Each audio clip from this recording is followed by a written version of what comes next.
జిల్లా పరిషత్ ఉన్నత పాఠశాల ఆర్పి కాలనీ నందు గణతంత్ర దినోత్సవం జనవరి 26వ తేదీన బిగ్ హెల్ప్ ఫర్ ఎడ్యుకేషన్ సంస్థ విద్యార్థులకు ఆటల పోటీలలో పాల్గొనడానికి అవసరమైన స్పోర్ట్స్ మెటీరియల్ను అందజేయడమైనది.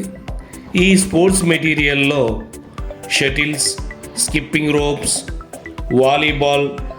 వాలీబాల్ నెట్, హులా హూప్ వంటి క్రీడా వస్తువులను పంపిణీ చేయడం జరిగింది. అడ్మినిస్ట్రేటివ్ ఆఫీసర్ కె శంకరయ్య గారు పాఠశాలకు ముఖ్య అతిథులుగా హాజరయ్యారు. స్పోర్ట్స్ మెటీరియల్ను అందజేసినందుకు ఉపాధ్యాయులు మరియు విద్యార్థులు బిగ్ హెల్ప్ సంస్థకు కృతజ్ఞతలు తెలిపారు. విద్యార్థులు ఆటల పోటీలలో పాల్గొన్నారు. గెలుపొందిన విద్యార్థులకు బహుమతులను అందజేయడం జరిగింది.